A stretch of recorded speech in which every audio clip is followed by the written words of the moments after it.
Clock ഉണ്ട്, അത് still working ആണ്. ഇവിടെ സമയം ഇപ്പോൾ 12:35 കാണിക്കുന്നുണ്ട്. അപ്പോൾ ആ ക്ലോക്കിൻ്റെ മെക്കാനിസമാണ് അതായത് ഇവിടെ കാണിക്കുന്നത്.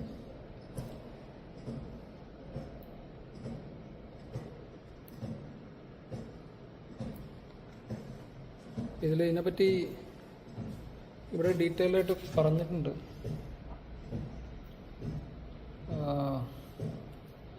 ഇതിൻ്റെ ഡിസ്ക്രിപ്ഷൻ ഞാൻ ലിങ്കിലിട്ടേക്കാം.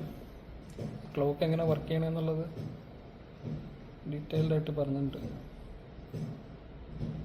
പണ്ടത് പോർട്ടിൻ്റെ മുകളിലാണ് വെച്ചിട്ടുണ്ട്. ഈ പിക്ചർ ഇതിൻ്റെ ലിങ്ക് ഞാൻ ഡിസ്ക്രിപ്ഷനിൽ ഇട്ടേക്കാം.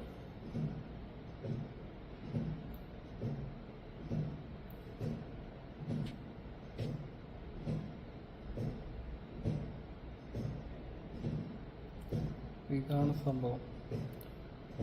പിന്നെ എന്താണ് ക്ലോക്ക് മെക്കാനിസം വർക്ക് ചെയ്യണം എങ്ങനെയാണെന്ന് പറഞ്ഞിട്ടുണ്ട്. Powered by gravity. To one keeps the time and other strikes the bell on the hour.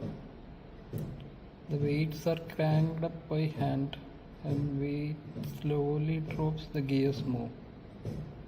The pendulum arm swinging back and forth helps keep the exact timing of the gear movement.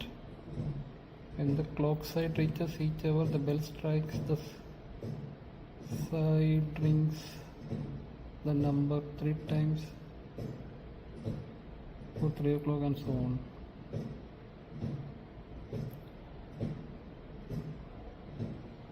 അപ്പോൾ ഈ photo ഞാൻ ഡിസ്ക്രിപ്ഷനിൽ ഇട്ടേക്കാം. ഞാൻ കൂടുതൽ വായിച്ച് നിങ്ങൾ ബുദ്ധിമുട്ടിക്കാനുള്ള. അപ്പോൾ എല്ലാവരും ഒന്ന് ശ്രദ്ധിക്കുക. അപ്പോൾ ഒന്നും കൂടി അതിനെ കാണിച്ചേക്കുക ക്ലോക്ക്. ഇതാണ് അതിൻ്റെ വർക്കിംഗ്.